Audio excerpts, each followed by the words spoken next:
If you follow the old caravan trails deep enough into Afghanistan's mountains, you eventually reach places where satellite maps turn blurry and rumours morph into something disturbingly realistic. Soldiers whisper about valleys that bend compasses. Nomads speak of voices that aren't quite human, echoing from caves older than recorded time. Archaeologists file reports that never make it to publication, supposedly sealed away by governments who insist there's nothing to see. Yet the locals swear that something is there, something ancient, exiled, and very much awake. Some say it's the last refuge of the Djinn. Others claim the Nephilim were driven into these ravines when the rest of the world forgot them. And a few, the truly brave or hopelessly curious, insist that machines are buried beneath the dust. Machines that shouldn't exist, humming faintly like the heartbeat of a forgotten civilization. So, let's step past the checkpoints, leave behind the official stories, and follow the whispers as we unveil the vault of forbidden mysteries Afghanistan has kept hidden for thousands of years. Afghanistan is often depicted through the narrow lens of modern conflict, but its deeper identity spans more than 4 millennia of continuous human civilization. Positioned at the crossroads of the Middle East, Central Asia, and the Indian subcontinent, it has been shaped by every major empire that touched Eurasia, such as the Achaemenids, Greeks, Mauryans, Kushans, Sassanids, Islamic caliphates, Mongols, Timurids, Mughals, and countless independent dynasties. Because of this, it has accumulated not just ruins and artifacts, but overlapping mythologies, oral traditions, religious stories, and interpretations of the supernatural stretching back to antiquity. Its geography reinforces this aura of mystery. Its mountains, deserts, and cave systems form one of the world's most rugged environments. Entire valleys remain inaccessible, large regions remain archaeologically unexplored, and even modern mapping leaves blank spaces in remote highlands. Historically, people living in isolated communities developed their own explanations for the dangers around them, such as sudden storms, echoing caves, vanishing travelers, unexplained fossils, and ruins too old for local memory. These natural phenomena merged with the mythologies imported via trade routes and invasions, producing some of the world's most persistent supernatural folklore. The legends of Djinn, Nephilim, and lost ancient technology in Afghanistan are not modern inventions. They come from documented Islamic texts, pre-Islamic Middle Eastern mythology, Hebrew writings, Zoroastrian traditions, and centuries of recorded local folklore. While none of these stories demonstrate literal supernatural truth, they do reflect ancient cultural understandings of the environment, as well as humanity's long-standing tendency to assign extraordinary meaning to unexplained natural or archaeological features. We will examine Afghanistan's forbidden mysteries by separating verifiable fact from folklore to see why certain myths persist despite the lack of physical evidence. The Djinn, spirits of fire or memories of older cultures. The concept of Djinn is deeply embedded in Islamic tradition, but its roots reach even further back into pre-Islamic Middle Eastern cultures. Afghanistan, due to its geography and history, became a major crossroads where these beliefs blended with local folklore, producing unique interpretations that endured for centuries. In Islamic theology, Djinn are described as beings made from smokeless fire, possessing free will and living parallel to humans.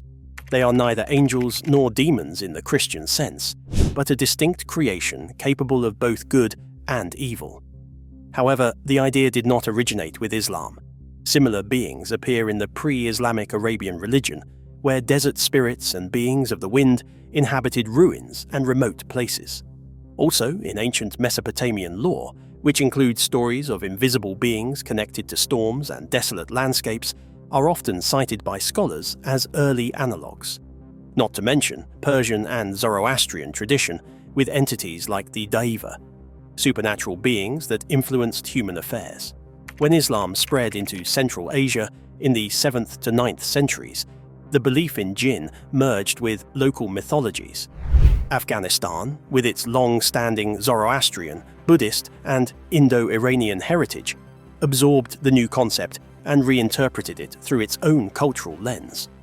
Before major archaeological and anthropological fieldwork halted due to conflict, researchers from France, the Soviet Union, and the United States conducted ethnographic studies throughout Afghanistan during the 19th and 20th centuries. Many local Djinn legends they recorded are remarkably consistent across ethnic groups. Examples include caves in Nuristan, Bamiyan, Samangan, and the Koh-i-Baba range, which were widely believed to house Djinn or other spirits. Locals often refused to enter deep cavern systems, citing strange voices or sudden cold winds, which were actually natural acoustics and airflow misinterpreted as supernatural. Following the decline of Buddhism around the 7th century, many monasteries and cave temples were left empty. Their unusual architecture, echoing chambers, and ancient murals led to superstitions that spirits inhabited them. In desert regions like Helmand and Farah, rural communities traditionally explained sudden violent winds or dust columns as Djinn activity, a common belief also found in Arabia. Stories collected in Pashtun territories describe nighttime encounters with shadowy human-like figures that disappear suddenly. These reflect long-standing traditions that warn travelers about dangerous ravines or cliffs. These legends served practical purposes. In harsh terrain, folklore often acted as protective guidance, discouraging entry into unstable caves, abandoned mines, or areas prone to natural hazards. Several real places in Afghanistan have strong historical associations with Djinn legends, such as the Shah-e-Golgola or City of Screams in Bamiyan. It was destroyed by Genghis Khan in 1221 and is a massive ruin complex that has long been associated with curses and spirits. Echoing winds and empty corridors fostered the belief that Djinn lingered there. There's also the Dara-i-Aidahar, or Dragon Valley, in Samangan. This site contains a large cave and a carved figure interpreted by locals as a dragon struck down by Ali, a story adapted from an Islamic legend. Djinn are often said to inhabit the adjoining caverns. The minaret of Jam, standing isolated in the mountains of Ghor, surrounded by floods and unsteady terrain, is another example. The 12th century minaret is often regarded in local stories as protected or haunted by Djinn.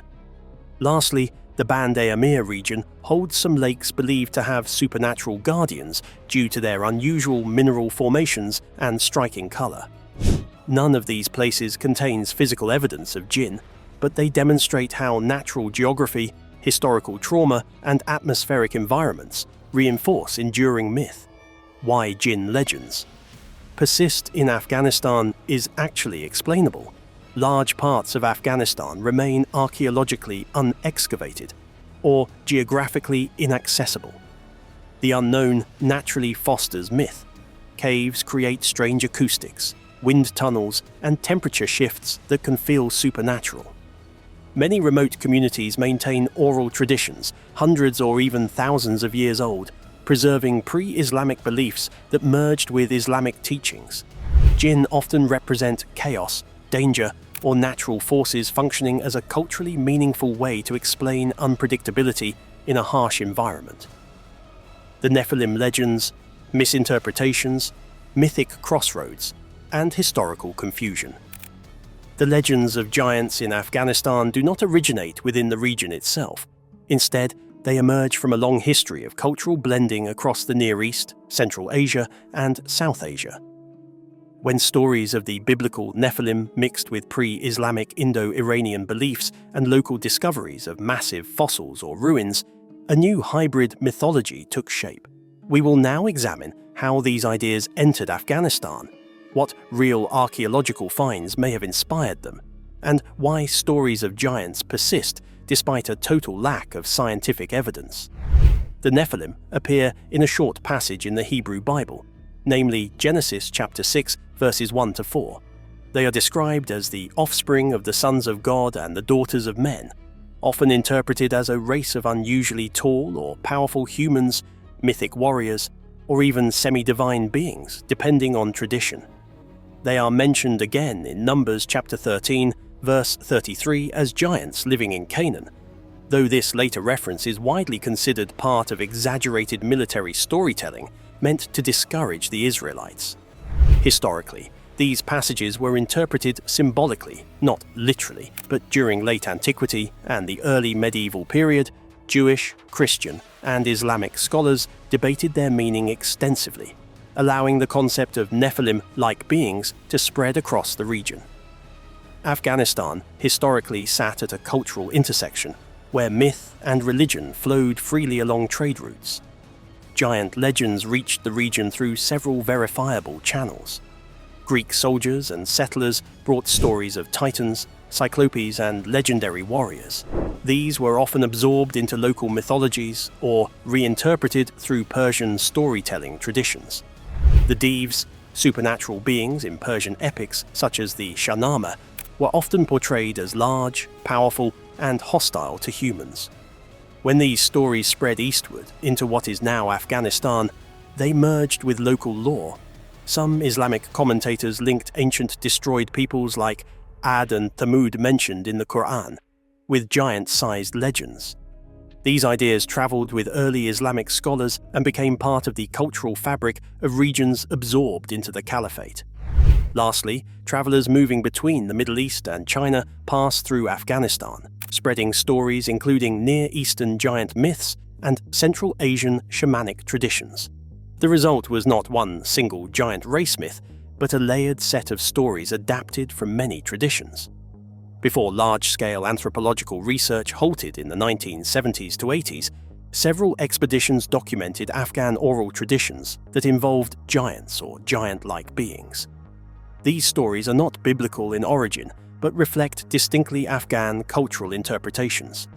In Nuristan, Badakhshan, and some parts of Zabul, villagers told stories of mountain kings or long men buried beneath remote peaks. These tales often correspond to ancient burial mounds or natural rock formations misinterpreted as tombs. Archaeologists found that locals sometimes attributed large stones or impressive ancient structures to giant builders. This mirrors similar beliefs in Greece, the Middle East, and Britain. In Afghanistan, massive stone blocks used in Kushan-era fortresses and Buddhist monasteries were commonly said to be the work of giants. Pastoral communities occasionally unearthed oversized bones, usually from mastodons, woolly rhinoceroses, and giant prehistoric cattle. Without access to scientific classification, these remains were interpreted as giant humans in many regions. In Persian-influenced areas, especially Herat and Balkh, stories persisted of large demonic beings defeated by heroes. These tales were sometimes conflated with newer Abrahamic giant myths. Together, these traditions formed a framework that allowed imported ideas such as the Nephilim to take root. While no scientific evidence supports the existence of literal giants, Afghanistan contains many features that understandably fueled such myths. There are also the colossal Buddhas of Bamiyan, which were carved between the 6th and 7th centuries. The statues stood between 180 feet and 125 feet tall. Early Islamic visitors, unaware they were man-made, assumed ancient giants had created them due to their scale. Ruins at places like Ai-Khanoum, Ghazni, Mes Aynak, and Darapuri Nur contain masonry that appears superhumanly large to local observers, especially without knowledge of ancient construction techniques. Some fortresses in the Hindu Kush use uncut boulders so large that villagers believed giants must have placed them. Northern Afghanistan contains fossil sites from the Pleistocene era. Before modern paleontology, these large bones were naturally interpreted as evidence of giant humans. These physical realities, when encountered without scientific explanation, help explain why stories of giants became so widespread and persistent. Decades of conflict have prevented the full excavation of many ancient sites. Where facts are missing, folklore survives. When ruins or fossils appear too large to understand, supernatural explanations often fill the void. During the early 2000s and 2010s, viral online stories falsely claimed that US soldiers encountered giants in Afghanistan. These tales were debunked, but they revived local and global interest in ancient giant myths. In many Afghan communities, Oral history is valued as much as written history, which allows older beliefs to pass through generations, but it also has a fatal weakness because oral history is easily distorted or cut off with the death of those who know it before they can pass it on. Lost ancient technology, archaeology, misinterpretations, and the search for forgotten civilizations. Stories of lost ancient technology in Afghanistan often drift into sensational territory with claims of flying machines, energy weapons, or impossible engineering. Beneath the exaggerations lies a factual foundation because it was once home to advanced societies that built sophisticated structures, used early forms of engineering, and established technologies that were centuries ahead of neighboring regions. Afghanistan has been home to multiple technologically advanced cultures over several millennia.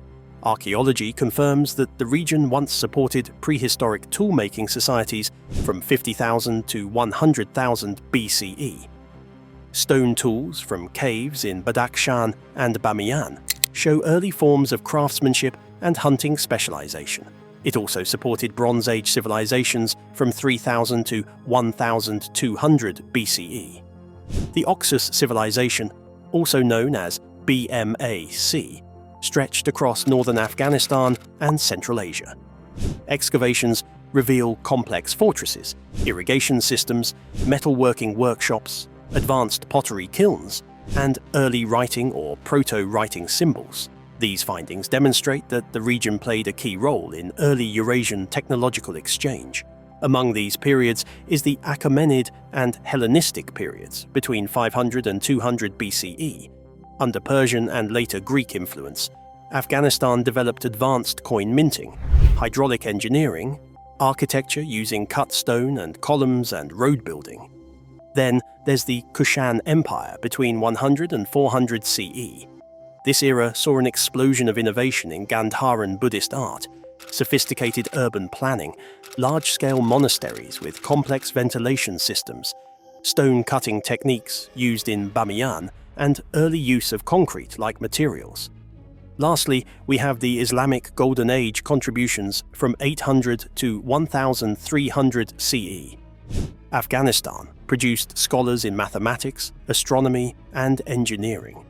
Cities like Herat and Balkh had advanced irrigation, tile production, and astronomy centers. All of these eras have verifiable remnants such as temples, kilns, workshops, tools, manuscripts, and ruins. So the idea of technology lost to time is not totally a hoax and not something to be simply considered supernatural. While Afghanistan does not contain evidence of impossible or extraterrestrial devices, several genuine discoveries are frequently misinterpreted.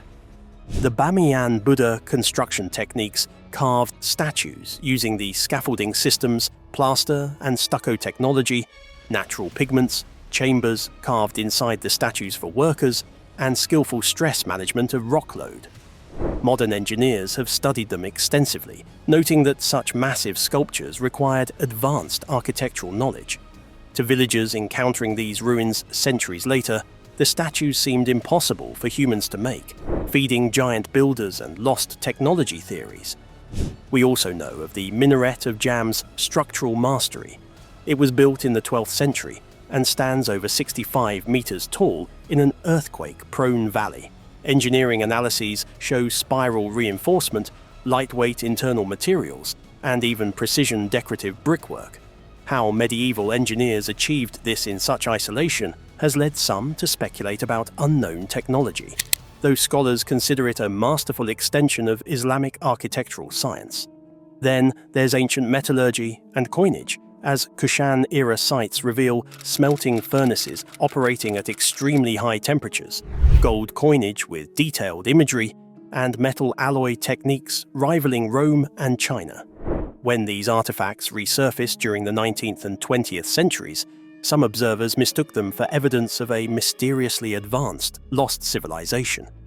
Even the water management and hydraulic systems of their era were impressive.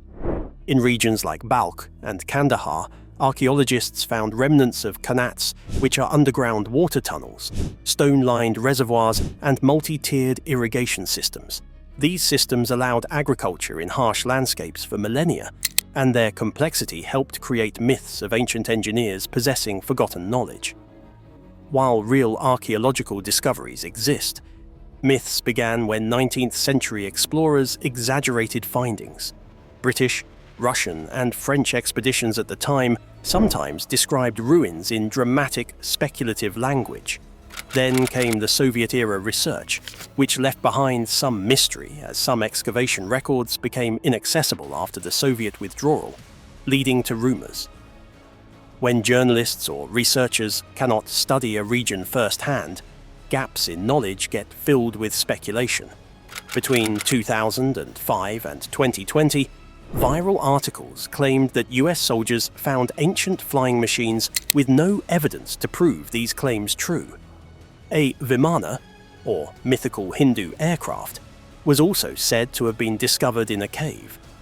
All such stories are unsupported and trace back to fabricated online content, not real archaeological findings. The tragedy of Afghanistan's archaeological history is not that supernatural artifacts were lost, but that thousands of years of human knowledge were disrupted or destroyed. Sites like Ai-Khanoum, Mes Aynak, and Hadda experienced looting or destruction. Manuscript libraries burned as Herat, Balkh, and Ghazni once housed large collections of scientific manuscripts, now lost to time. Experts fled the region as political instability forced archaeologists, historians, and artisans to migrate to survive. Today, many ruins still cannot be explored because of unexploded ordnance or remote geography. Thus, the lost technology of Afghanistan is not mythical machinery, but lost craftsmanship, scientific writings, and incomplete archaeological records that once documented technological sophistication. So the fact is that Afghanistan hosted highly advanced ancient civilizations, but nothing outside the bounds of known human technology. Many myths stem from misunderstandings of complex ancient engineering. The real lost technologies are forgotten skills, destroyed manuscripts, and partially excavated ruins. No evidence supports claims of flying machines, energy weapons, or superhuman devices. Afghanistan's modern history is one marked by foreign invasions, secretive military operations, rugged terrain, and limited press access. This kind of situation easily fuels more conspiracy theories than almost any region on Earth. Tales about Djinn encounters, ancient giants, lost technology, and forbidden archaeological discoveries gained worldwide traction not just because of ancient legends, but because of modern military realities. That's how actual events are then shrouded in mystery as restricted information and misinterpreted battlefield incidents evolve into forbidden mystery narratives that blur the lines between reality and fiction. What do you think of Afghanistan's history and supposed mysteries? Let us know in the comments below. Thanks for watching. To enjoy more exciting videos, click play on the video on your screen. And don't forget to like, subscribe, and hit the bell so you get notified when a new video drops.